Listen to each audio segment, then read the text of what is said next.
We are live. Good day, everybody. Welcome to I Am a Data podcast. I'm with my amazing host, Andy Williams Jr., a candidate for the President of the United States of America. So today, we explore leadership on this platform. We explore inner development, and this is why this is a great opportunity to connect, to collaborate with Andy and his vision as a leader and the building blocks that he actually see for the future for us as a people, actually within this nation of people. So with that, I want to introduce Andy and let Andy actually tell you what's going on.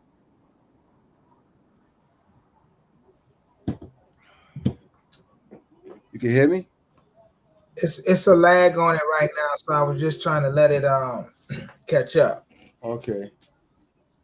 What's happening, brother? All is well. Hey. All is well. How you doing? Oh man, I'm doing good. I'm doing good, man. Glad to be here.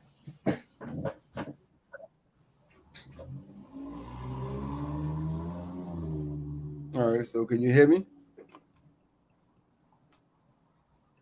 It's still a lag. Yeah, it is. It's still a lag. Oh, So yeah, I can hear you. Can you hear me? yeah. You got to start. Oh, Yeah. I'm waiting for you to speak. Good day, Todd. Blessings. Thanks for reaching out. So, Andy, the floor is yours. Talk to the people, tell them who you are, what you're doing. We just get into a discussion.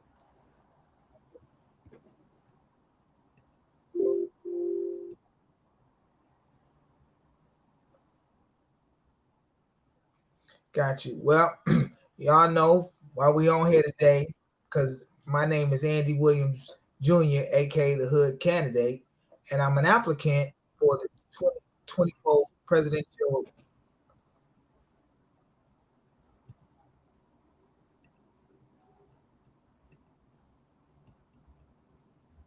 You can't hear me? What's going on with this thing? Yeah, it's a lag, so let me see. Yeah, because I can hear you perfectly. I didn't hear no lags. Maybe just, I didn't hear anything.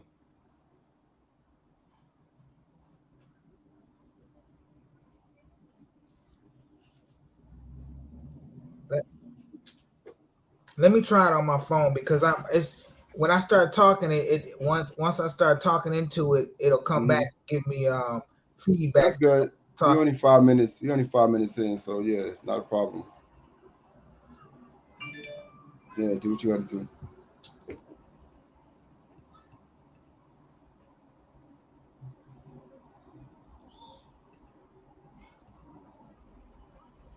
Peace, my family. Give me 1 second, y'all.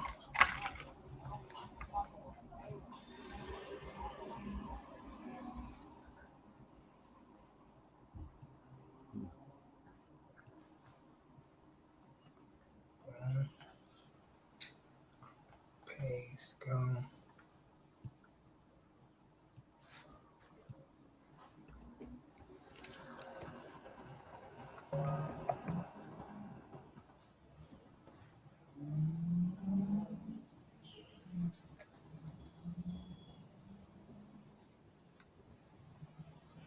You see me over there? Let me check right now. I can see you. Okay.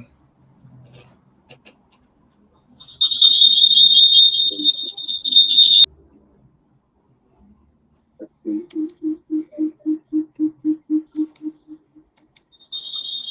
Hmm. There we go. I got you. All right, let's start. I got it now. What's that sound about? There we go. I got you. All right, let's start. I got it now.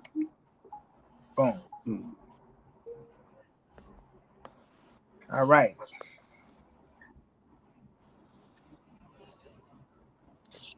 We good now?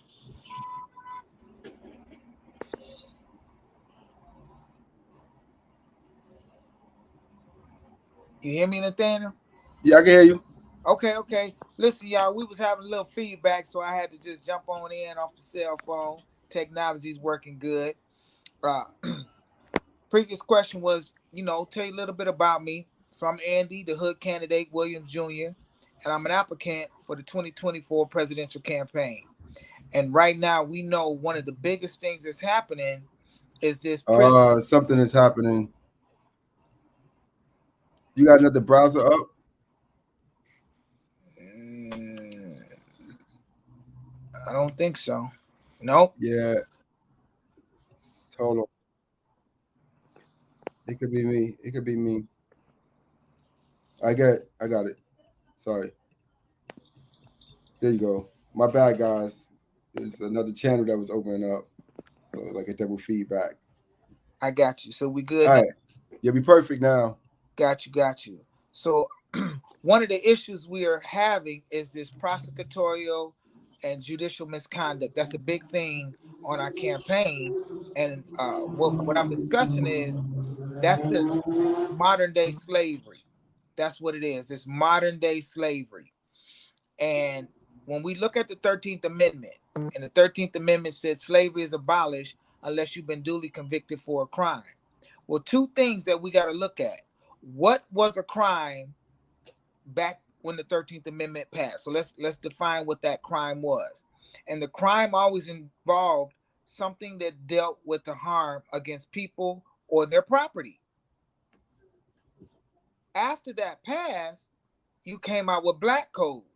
And the black codes was dealing with, they created these ordinances, statutes, uh, loitering, vagrancy, little things like that to get you locked back up, then to come into convict leasing, where they would lease out the people that were enslaved or kidnapped back to former plantation owners to get free labor. That has evolved to where we're at today, meaning the Controlled Substance Act, the RICO Act, which the RICO is basically a discriminatory uh, um, piece of legislation because it only focused on the Italian and the Sicilians, and that's a bill of attainder. You can't do that. That's something. So we need to repeal that legislation. But then you come out with the 1994 crime bill, and it's riddled with unconstitutional acts in there that this deprives the people of their rights and what so when we discuss this legalized slavery, what I'm discussing it is legislation that has been passed to keep people wrongfully in prison, and we have been uh, miseducated about what the law really is. Hmm. Legislation is not law. Legislation is under the color of law, meaning it has the appearance of law, but it's not actually law. It's like It's a like a phone. subtype. It's like a subtype of the law. You know what I'm Correct. saying?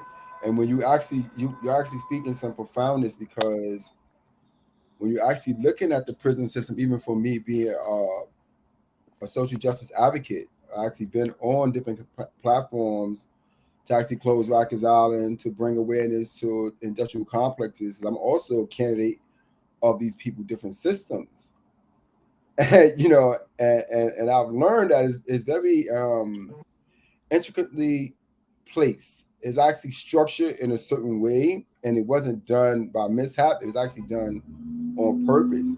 And one thing I've seen, and I'll let you go back, is looking at the prison system is that there's millions of different forms of data and different forms of legislation and laws that actually accompany people when they go into the prison system. But there is basically 2% of that information and data and stuff that's coming out of the prison system with this population of people, which actually prevents us from actually bringing forth real change within the institutional compounds because we don't have the data to bring forth change, to actually implement laws and new bills, or even address them in the forms of legislations. Right, correct. And one of the things what I talk about on this freedom campaign is I'm actually an applicant for the position of president. And the reason why I'm saying applicant, because you're just applying for a job. We have been taught, again, a lot of miseducation about what an elected official is really supposed to be doing, and that's to represent the people, not your party, not your ideology. And if anybody saw the Republican stage thing, which I did not see it, I'm gonna be honest with you, I just read the news and little bits about it. We're not advocating on behalf of the people. That Having some feedback over here. What is the voice? Is it a speaker or something? I Yeah, don't have go ahead. nothing. Yeah, go ahead. They're advocating for their own ideology, their own position of power, and that is not what an elected representative does. The elected representative represents the people, and in fact, you become a servant of the people. And we, the people, have not been adequately being represented by the majority of the elected officials that I'm aware of. So I don't want to say none of them is doing it. But when you look at so many of our elected officials being lawyers, then one of the things that happen once you pass this bar, or you once you swear to this oath, let's say that, is to protect the rights of the people. And the rights of the people are protected by the Constitution. The Constitution doesn't give us rights. The Constitution limits the role of government, so the rights of the people shall not be infringed. When we look at this current modern day slavery, modern day enslavement, that's because the rights of the people have been infringed. And I'm going to share this. So back in July 2021, I filed a suit against the United States and 30 states, primarily those that had you can be duly convicted of a crime in their state constitutions. The district court, which was in the Seventh Circuit, Northern District of Illinois, said I don't have standing. And my position was, in 1993, Bill Clinton signed this Religious Freedom Restoration Act. And that meant the government cannot infringe upon somebody's belief system. If your conscience says, hey, I got the right to advocate, unless the government can show that that's a major burden, then you cannot, they cannot infringe upon that right to advocate for the people. So what my suit had said is that in Exodus 5, it talked about letting the people go. And that's what I was saying. It's time to let the people go. So what the Seventh Circuit, Sarah Ellis, I believe that was the district court judge's name, she said I don't have standing. That was the Fed's position, the Attorney General. You don't have standing because you're not injured. You can't show that you have a future harm, that you will be injured. So they denied the claim. Yeah, there's a feedback. There's a feedback on this end. It's like the speaker or something. It's disrupting your message. I'm trying to. So I took my headphones off to see if it was me, but it's not. It's some type of major feedback. I don't know what it is.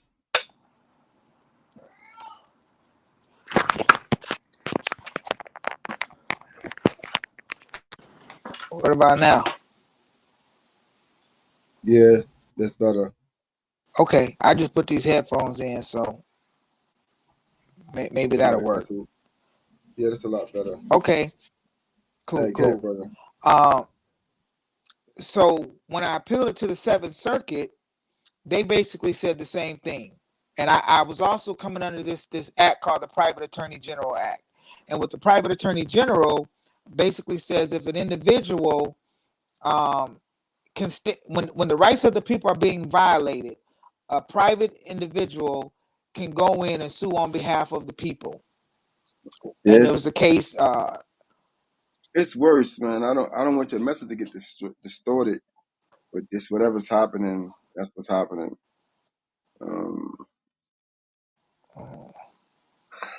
It's like it's like a static feedback when you talk. I don't know. I'm not talking. When I talk, it doesn't do it. So. And it's still doing it for me? Yeah, probably just turn the volume down a little bit, maybe. And maybe that might help a lot. What about now? That's a little better. All right, let's go.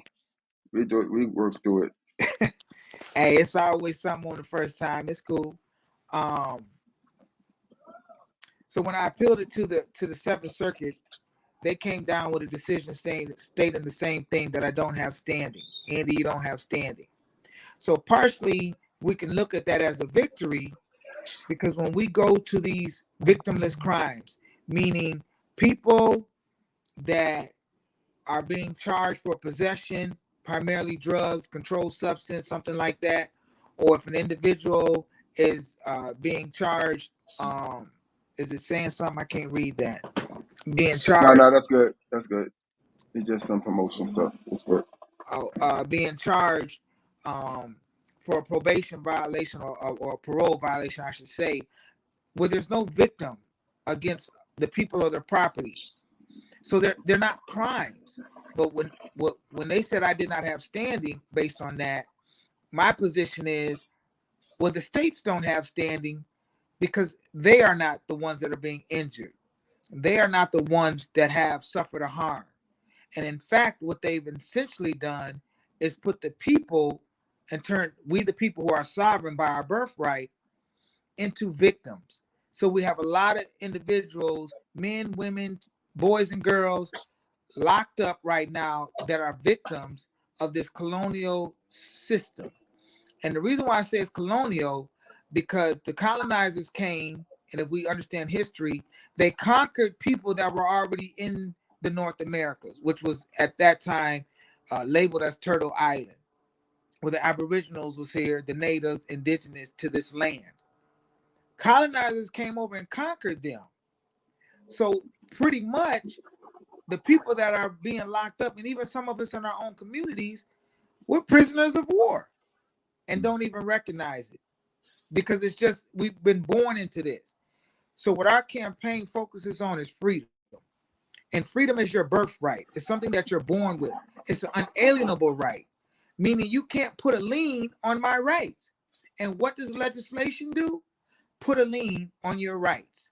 Now, I'm not saying we're going to walk away from somebody harming himself or harming others. That's a harm to society. So that's not what I'm advocating for. Mm-hmm. I'm advocating for this legislation that infringes and deprives the peoples of their right under a color of law. We need a mass movement.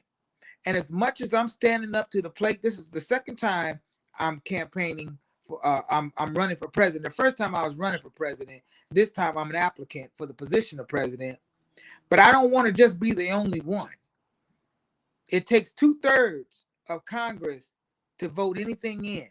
And if we, the people, pretty much these justice impacted individuals, the advocates, the activists, the allies, the ambassadors, these attorneys, I call them the A group because I'm the A team. You know, we're all part of the A team. If we all decided to come across these states and run for office in this 2024 election with one thing that we're advocating for on this ballot, on this election, would be to abolish legalized slavery in all forms, which modern day slavery, which number one is taxes, which is a form of involuntary servitude. Because what we're doing is we, the people, go to work, and then the government is taking money out of our checks, which means we're working for the government. Now, if you're a corporation or a business and you engage in commerce, that system is in business. So that system could be taxed because that goes to the benefit of, the community as a whole, taxed at the grocery store. But you shouldn't be taxed out of your paycheck if you are one of the people. The second one, which is abolishing the modern day legalized slavery, is mass incarceration, which is nothing but modern day slavery. The third one is human trafficking.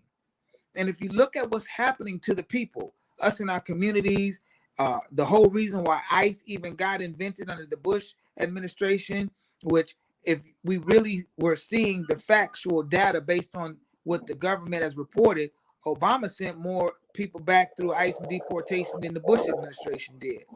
And I'm just saying that to say, we got to get the facts, what they're putting out, because none of us truly know what the truth is.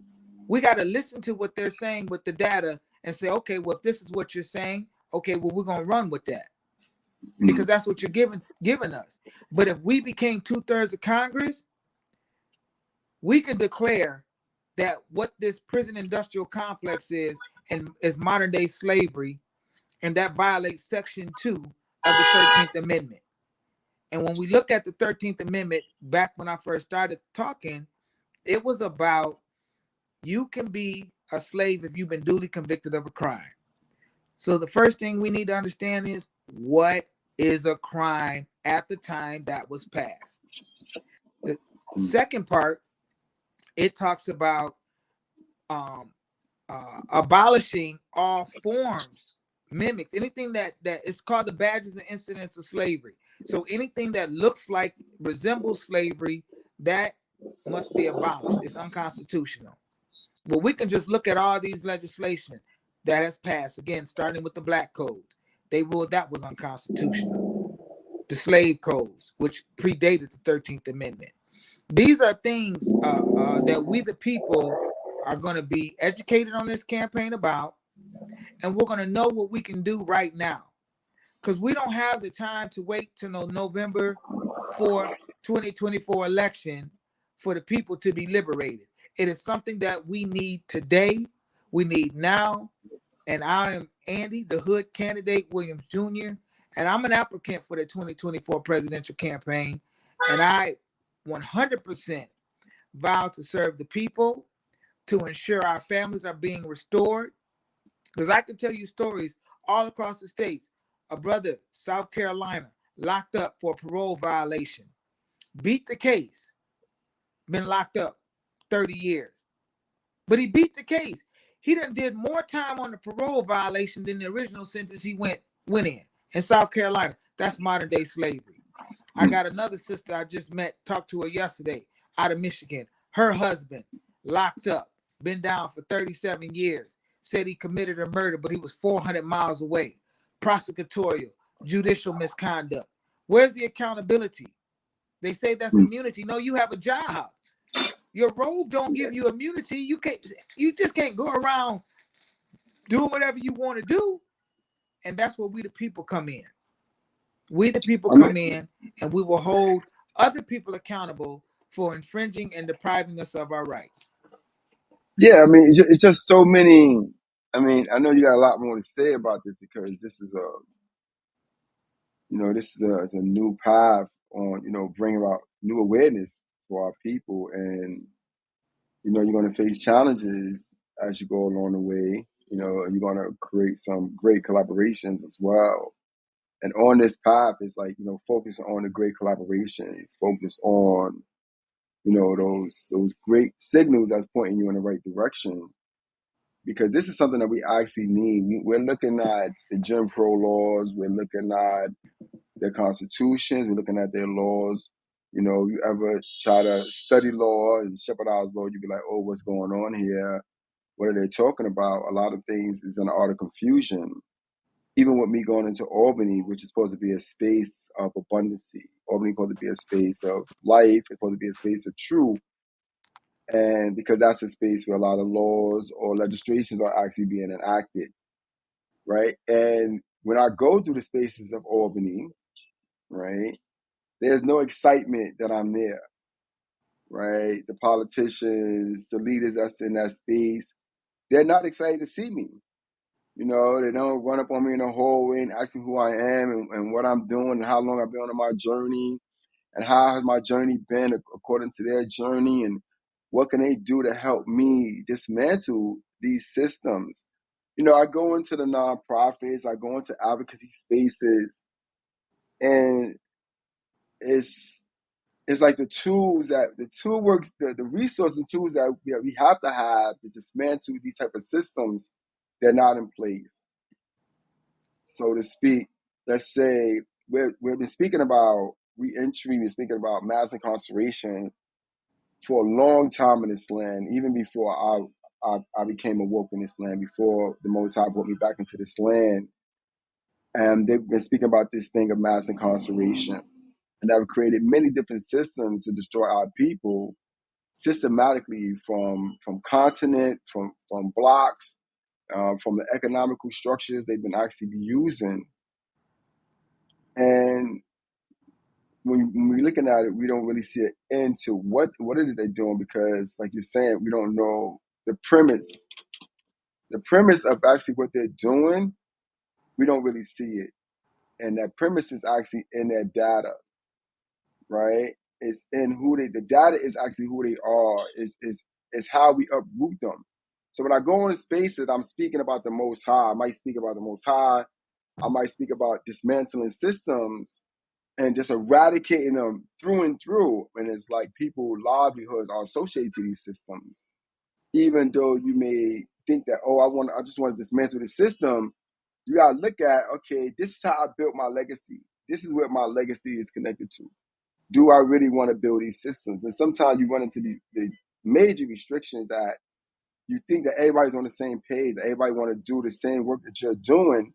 And it's very disappointing at times to see that we're not on the same page as far as the dismantling of economical and socialist systems that actually has been designed on purpose, right? To actually dismantle our households, to dismantle the black man that's in the land, even other nationalities too, because we're dealing with levels of poverty. It used to be black and white as basically like a clear definitive, but now we're dealing with impoverished people too, that's actually all experiencing the same things in this capitalist society that we actually living in.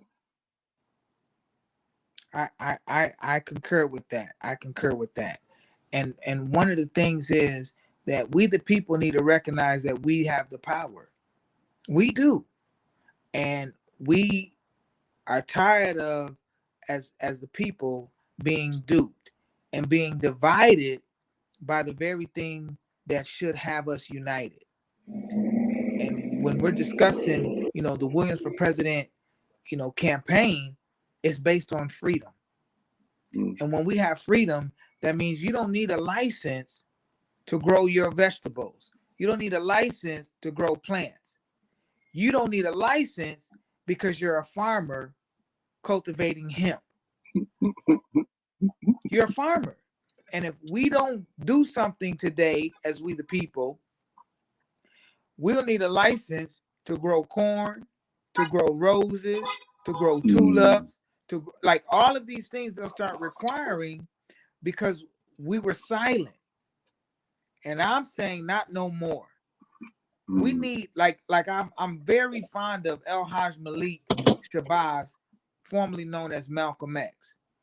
And what he said back in the 60s is one of the I can't remember what speech it came from, but he said it's time that we elect somebody from the community with a heart of the community to represent the community.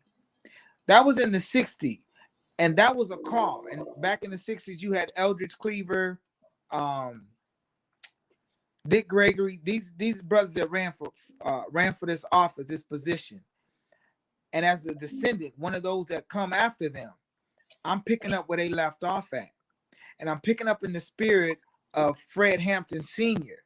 with the Rainbow Coalition, where everybody came together. They had these the Young Lords, the Panthers, some of the street organizations, the I can't think of the Southern Democrats or something. Not Democrats, I'm sorry. They were the Southern Rebels. There was guys from down south that had the rebel flag. I can't think of what Young Patriots, that's who they were. All came together.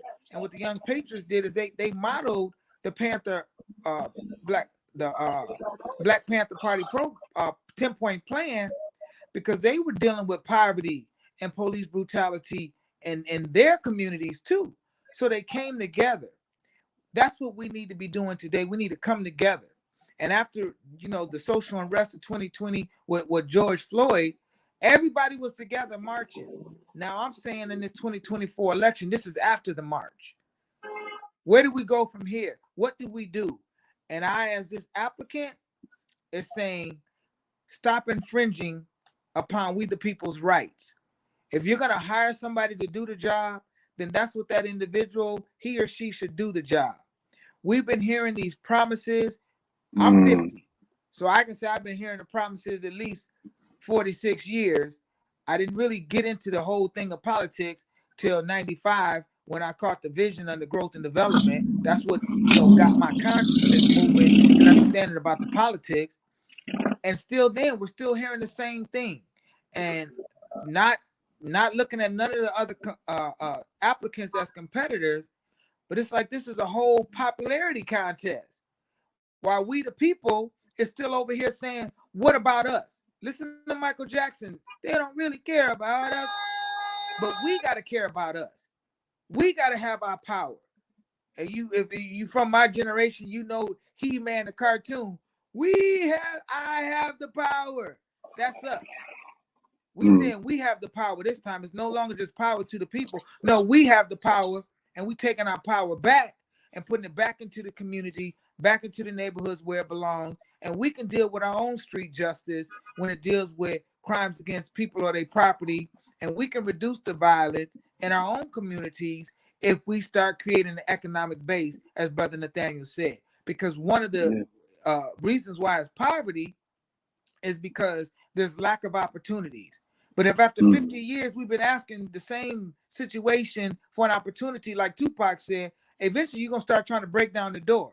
Well, I'm saying this is our time to create our own economic empowerment within our communities. We have several different models. You can model it after government and just do it in the community. You can model it after Black Wall Street, do it in the community. You can model it after what they did down there in Texas with the Hispanic brothers and sisters down there. We don't need permission from the government to do what is our unalienable rights. And this is one of my books too. I just wanted to show. My name of my book is called Permission from Others to Exist. And I just wanted to show that real quick, and I'll just take it down. But I wrote this book because it actually deals with what he's talking about. We have all these different systems that's dominating us, man. That's telling us what we could do, what we can't do, where we could go, where we can't go, right? And eventually it's going to break us down. Like, we have all these, like leadership, for example.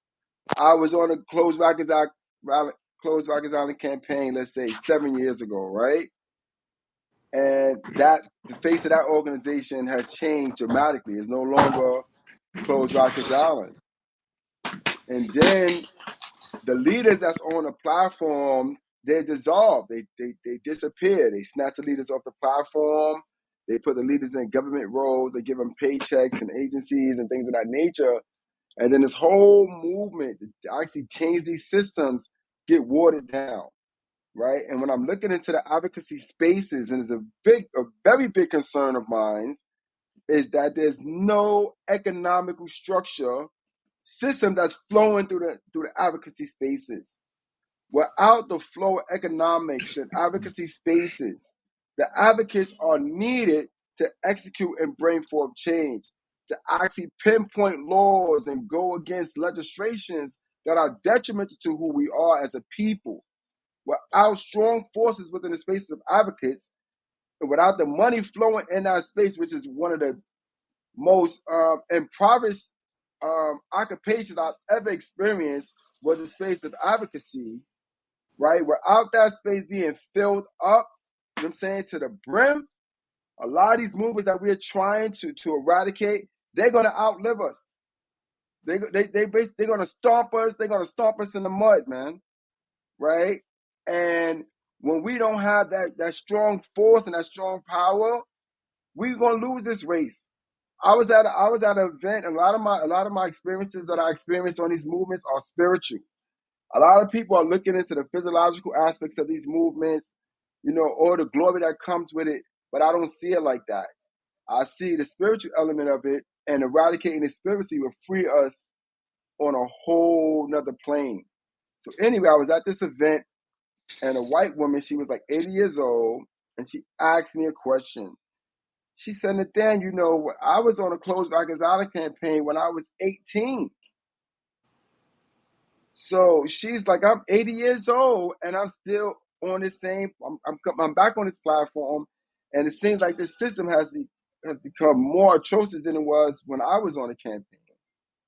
And she was asking me about why does she think she's back on the campaign at 80 years old. And my spiritual answer to her was that she had work to do about this system when she was 18, and she failed to do it.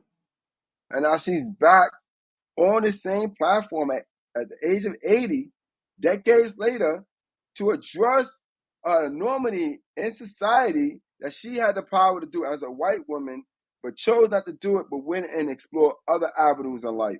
When it got great careers, made great money, built this awesome family structure and legacies, while this legacy right here is still with this throbbing heartbeat, and it's getting bigger and bigger and bigger, and it's thirsty, right? It is insatiable, right? So when we go on these platforms and we go on here to bring forth these changes, we need to know that this beast that we actually fighting against is insatiable, right? It's gonna feed us all these little trinkets so it can move us off the path that we're supposed to be on.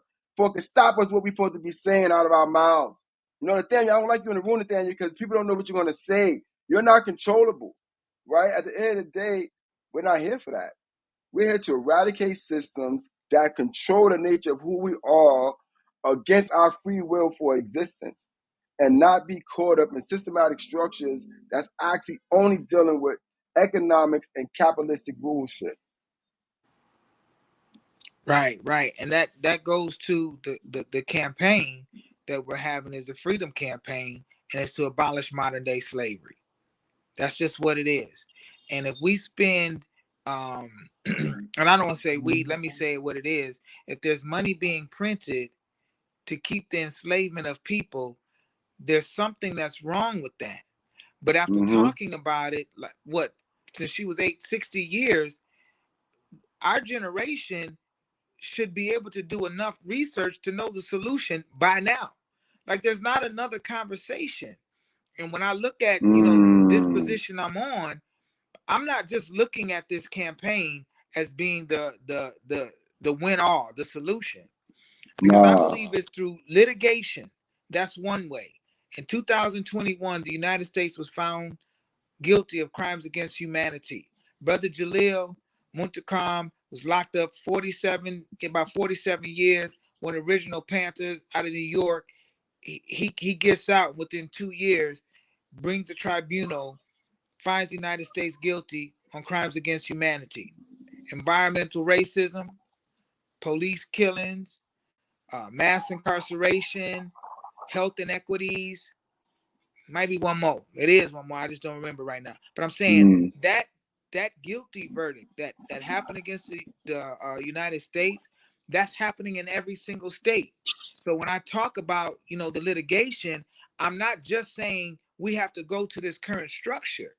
We can bring in the tribunals when we deal with our spiritual institutions. Those are called ecclesiastical courts. We can use that courts out here in Chicago. Community Lawndale Christian Church with Cliff Nellis. They got this community courts where some things that they can implement restorative justice. That's taking the power, giving it back to the people. So litigation is one way. Another way is through legislation. And if you've been on since the beginning, at the point we were clear, a lot of the legislation that's been passed is unconstitutional. So we have to go in and repeal that. We don't have to wait till 2024 for that. We just got to find the right people who have standing to challenge this. And if it's denied, well, then I'm going to carry that on down to the 2024 November 4th ballot in the ballot booth. Like when you're voting this 2024, you voting for somebody that's been advocating on the campaign trail for the liberation and freedom of the people. So that's what we're talking about legislation. We got to start repealing it, and that'll set some of the captives free. And then the last third thing is to run for office. Like you can run for office, you actually can. And that is where the confidence built up into me to even take this leap of faith. Because when I looked at the 2020 roster, which was over 1,100 people running for president, there was not a candidate that could represent my interests better than me. So I stepped up to the plate. And I'm asking other ones across here to step up to the plate. Message me on LinkedIn. I'm the hood candidate on Facebook. I'm the hood candidate on Instagram, TikTok. Yeah. Message me. Let's come this is together powerful. and have one. Yeah. Huh? You know what I'm saying, what people don't understand what you're saying to them. People don't understand the gift that you actually giving them to them right now. Andy is giving you a powerful gift. He's actually telling you that he knows the intricacies of this system. He knows how to run for campaigns. He knows how to run for office. He knows how to get you to start running for office so we can actually step up the playing field for our change in the society. We can no longer be the employees of the society. We no longer can be the dead and broke advocates of the society. We can no longer play these type of roles. The roles we playing now is what Andy's talking about, right? Changing the dynamic structure, regardless of what's going on with us. Yeah, a lot of us is going through a lot of suffering because we're in an economical crisis. We've been in an economical crisis since we've been in this society. They've been playing these economical games with us for decades, for centuries. So at the end of the day, to move past the economical thing, we got to be more enriched, as Andy's saying. We're looking at the spiritual ecclesiasticus of who we are. We tapping into that resource right there to show us that, we greater than these things. We greater than your car, your house, your money, your laws, your legislations. We need to topple all these things because all these things now become oppressors against us. And we can't move around freely with all these different systems that's actually on top of us. And we look like we're moving in freedom, but we're not because we got these houses, we got these cars, and we got this money. But we're not free in this society. We're not free in this land. We're not safe for our daughters to know what they're going to learn in school, the stuff they teach the kids in school. My daughter brought a book from school, and I read the book to my daughter, and the book is saying, trees make houses, trees make money, tree make furniture. And then the last final page, it says trees make prisons.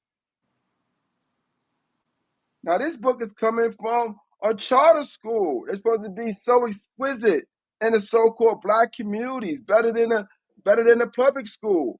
But they have a book in here, you know what I'm saying, that's actually prescribed for kids to go to prison. She's 6 years old, 7 years old, reading this book with me. I'm reading these books to her. So it's not only that the words is there, but now I'm reinforcing these words spiritually when I speak these words to her, that trees make prisons. These systematic structures are deeply entrenched.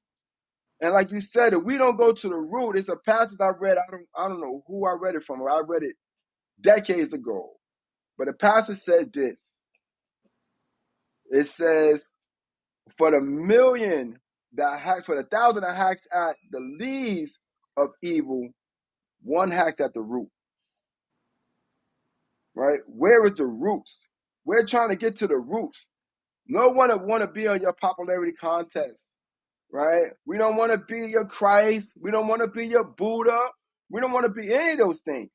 Right? We want to uproot and dismantle systems that have been strategically placed to harm us in the land. For whatever reason they put them there, we don't really care. No one cares. We're going to get your data. We're going to show you what your data is talking about. And we're going to use these different things to move us forward. And as Andy said, if this is something that you're looking into, of understanding politics, understanding how to run for office, even if we have felonies, we can still run for office, right?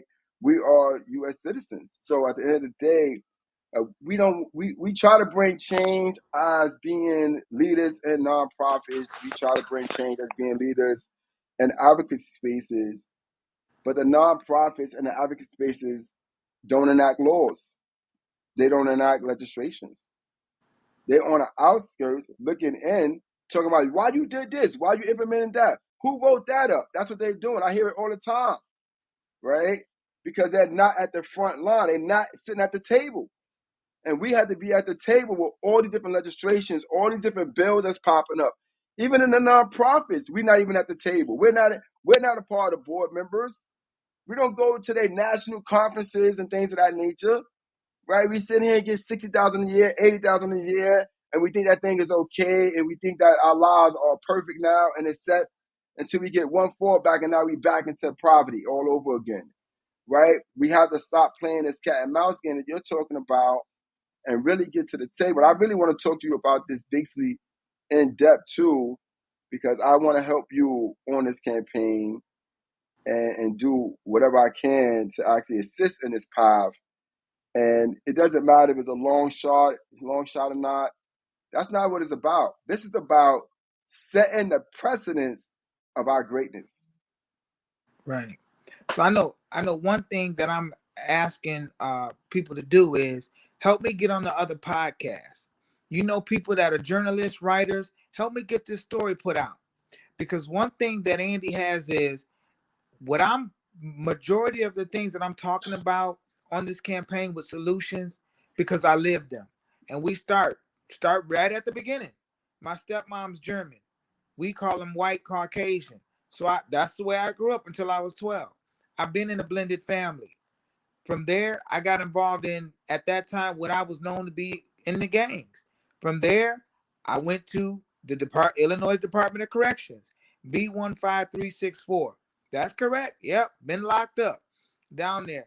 Got out, got introduced to the dope game, went back to jail, beat the dope case in a bench trial. From there, got out, rose up in the street organizations, caught the vision from my chairman Larry Hoover, which I represent that, and I believe in the vision, and I walked away from that lifestyle. Went to church, had religious free institutions coming at me. Spiritual abuse is what I called it, but it helped me. It still laid a positive foundation. Was married and got a divorce. I've been the one that left the street war and brought that war into my home. So I know what it's like to be the batterer. I know what it's like to be the perpetrator. I know what it's like to be the victim in that too. I've been in fought a foreclosure for 13 years. I went against the banks, the housing. Right there when Barack Obama passed that it was HAMP. It was when they, I don't remember what it was called, but Obama had the power to bail out the criminals. He didn't need Congress to back that up. So you imagine you robbing the people, and we're gonna give you more money so you can sustain the economy, bro. That's ridiculous. So but I've lived through that. I fought a foreclosure for 13 years. I got experience with that. I went to the mental health center for 6 months. If you ever heard of the book Jim Crow by the new Jim Crow by Michelle Alexander, I was in the courtroom and I told the judge, that's what you doing up there. Back in 95, they locked me up for 6 months. Said, boy, you crazy. No, I wasn't crazy. I was telling the truth. That's what it was. I got, last time during the campaign, I got pulled over August 27th, 2019. 1 hour traffic stop. Been fighting it 4 years. Got discriminated in my apartment. Had to file a suit against the landlord. I beat the case. Literally. They didn't prove their case. The judge sided with them. During my trial, the judge cross-examined the witness, said foundation laid. Brother, if that ain't judicial misconduct, practicing law from the bench, what is it? So when I'm talking about the real life experience, I'm that candidate. It's my brother, younger brother, died from an overdose on opioids. I know what that's like. It's personal. There was a mass shooting in my hometown, Aurora, Illinois. The shooter was my childhood friend. I had to do the eulogy. Then I had to go to the police fundraisers because part of being an advocate is to be in the middle, a mediator between both sides. I didn't just pick one side. When I say I'm for the people, I'm for all the people. What I'm not for is injustice. That's what I'm not for. But I'm for the people. I may not like your profession, but I don't gotta hate you until I get to know you. And even if I get to know you, that don't give me the right to hate you. It gives me the right not to be in agreement with your choices if your choices are infringing upon my rights. One thing we have is freedom, freedom of choice. That freedom is what we the people are born with. And we got to start living in that freedom. And I cannot, hear me when I tell us, I cannot do this by myself. That is why it says, we the people. And I'm one of the people. So we gonna do this together. And since prisons is the biggest issue, mass slavery is the biggest issue, we the people can come together and we can all get the victory. And we can get that victory on November 4th, 2024, nationally, because we're going to have parties at 1600 Pennsylvania Avenue, celebrations all the time. That's what we're going to do because there's enough of us out here that are living in the solutions. And I just want to touch back to Brother Nathan when he was talking about the economic empowerment. Right now, Department of Corrections, Michigan, they have a prison bill program called Vocational Village. They don't call the people in there inmates, they call them villagers. I talked to the executive director when it was started. And what they do is they taught them, the brothers and sisters, the people, how to be tradesmen. And then they were building prefab houses, partnered with Habitat for Humanity, and bringing housing out Woo! to the community. That's a Powerful. model. Do you hear me? We can Powerful. duplicate that model. You could You want to duplicate. know who's And got I the like to biggest? visit that. I like to visit that Yeah, place with you. You know, no, let's go. you will then, because he Let's told me visit I these can come down institutions. there. Yeah, let's You come there. know? Let's go there 10 deep. Let's go there 20 deep in power, man. You know what I mean? Yeah, It's like actually just showing who we are, our force, and actually looking at the intricacy of changes and not this surface of change that's taking place. A lot of these changes I see right now, they surface change. You just take a nice little thick pen and just pop it, and it's right, gone. Right? right, We don't need that type of chain. We don't need no surface chain. We don't need you with a nice suit on and a pair of shoes and smiley, nice shiny teeth. We don't. That's surface change. That's right. You know what I'm saying? We don't need that. What we actually need, what we actually need, is intricate changes. Changes that's actually going to spread like wildfire across the board from different continents. I was doing a study on mass incarceration, right? And one of the things that popped out on me on mass incarceration was that it was certain blocks in certain communities that the prisons purchased, right, to generate their resources from. So these populations, these certain areas and certain communities are targeted, you know what I'm saying, under legislations and stuff like that. So this is where they're going to pull most of their basically population into the prison from. You know, I don't want to use the word inmates and all different things because we're none of those things. These are weird terminology they actually use. They actually to minimize us in the land as people. I'm right, saying at the end of the day, we're moving land. We're going to make mistakes, and especially going to make mistakes if you strategically put economical structures and hardships in our communities. If you're building prisons for one reason and one reason only, for to be occupied. You're not going to take millions of dollars to build prisons so they could be empty. So we're going to stop playing that game. Oh, they did crime. That's why they're in prison. No, they're in prison because you create these prisons. If you create other institutions, you know what I'm saying, like that other prison that's actually building and structuring tradesmen, right? Then we want to have this problem. People might even go to prison just to get a trade and then come back out, right? It just like right, I'm serious because when I was an HIV tester, they had a thing called the bug chaser, where people was actually going to get HIV on purpose so they can get benefits, right? So when we looking at the behavior of people, we gotta look at the psychology of it, right? Our psychology matters, and when you put certain things in the society that's unpsychologically healthy, right? A lot of people are going to fall into these different traps.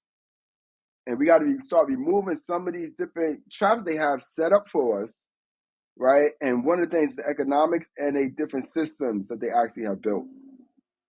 right.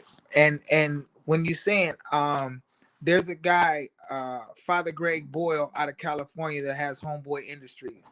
It's the biggest gang reentry and I mean the gang reduction and reentry in the country. I believe it is.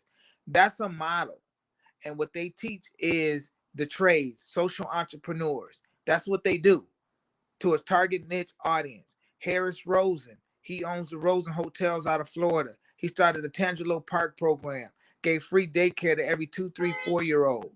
And the healthcare he has is called Rosen Care. Phenomenal, beautiful, beautiful, beautiful, beautiful. This is the type of stuff I'm saying that we can Mm. duplicate. Because I'm believing ain't nothing new under the sun. The only thing that is new is that we haven't had access to these resources in our community. In my own hometown, there was a 16,000 square foot building that was a vocational building, beautiful. They tore it down. They only wanted 5 million for it. 4 years I tried to get the building. I never stopped. I never wavered. I didn't get the building. They tore it down a couple weeks ago. 5 million. The police budget, $77 million. We have a sheriff in my hometown, Kane County, Sheriff Ron Hain, but he done turned the county jail into a restorative justice. So the model exists. The brothers and sisters in the county jail able to vote because he set that up. So I'm saying, listen, there's good people out here that care about the freedom of the people, and we need to take those models and move them across these states. And here, I'm Andy Williams Jr., the hood candidate, and I'm here for the change. And the last thing I want to clear up is we have the power to make the change. Change always starts within us. If you're looking for the change to be outside, you're going to miss it because it always has to happen from the inside. And if it don't start with me, if it don't start with you, who is it going to start with? If it's not now, then when? If it's not us, then who? We are the generation that is the change. There's a song by Nas and Damian Marley.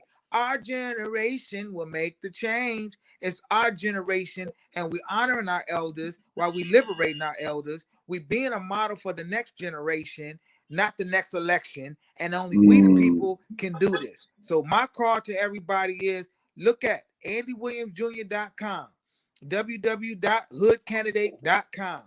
That's who I am, the hood candidate. That's the movement. The hood candidate is saying we don't have time to wait till a vote. The andywilliamsjr.com is saying donate here so I can get the rest of the stuff I'm trying to get done on the website done. And that's what we're going to do to vote. That's what we do to vote. But the hood candidates say we can't wait till another election. We the people can do this. And all we got to do is follow the same blueprint. Platform, abolish modern day slavery. That's it. That is what our platform is. In the form of taxes, which is a form of voluntary servitude, mass incarceration, which is modern day slavery, and human trafficking are a form of another form of slavery. We, the people, we got the power to do this. Yeah, that's right. That's To right. do this. Yeah, and that's where data actually comes from. You know, data is we are the data of our change. That's basically the premise of data. You know, I may look at it as far as leadership and development, but that's only because I want to put it in a way where people can recognize what it is I'm coming from and how I'm coming from them. But it's about us being the data. We are the data of all these different things that's in the society, right? We can change these different concepts anytime we want to, but we have to come together in a room.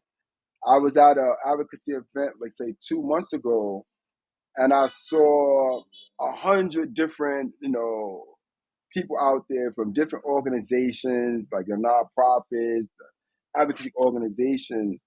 And I looked around, I said, I never saw this before, right? And the thing is, somebody sent you a message. So the thing is that I was like, I never saw this before. And when I looked around, and I was like, I understand now why I see it, because spiritually, the message came to me that the reason why I'm seeing this big influx of people is because the government now is cutting money out of their programs. And because he cut money out of their programs, now they're coming together to safeguard themselves, you know what I'm saying, economically. When we posed the Ben had came together as a people before they started cutting the money to actually start filtering that money they was giving us to actually build us as systems of people instead of building systems of organizations, right? And this is basically what something that's been missing with us is that we have stopped building us as people individually and started building into systems that don't in turn build us back in return. I got you. You know? I had to look and see what the message was. You know, I can't see without these glasses. Oh, yeah. He said, don't forget about me if you become president, brother. That was Fat Caspers. I think that's how you say his name. Right here. Yeah, that's how you say his name. Well, we'll connect with him. He's on YouTube. We'll see it. And it's not about if I become president. It's about what we're doing now. We don't have time to wait for that 2024 election. We got to rise up today. We got to do it now. That's deep, brother. That's very deep, and that's really important. Yeah, so we only got like 30 seconds left, and I'll let you say something real quick, and then we just close out. So what's your last message, to the people that's out there? And I definitely encourage y'all to connect. We the people have the power. We the people have the power. We the people have the power. We've always had it. It's time for us to take our power back. Awesome. That's right. And with that, thanks, guys. Please subscribe to I'm a Data and connect. And I'm here for y'all. Blessings to everybody. Oh, don't hang up yet, brother.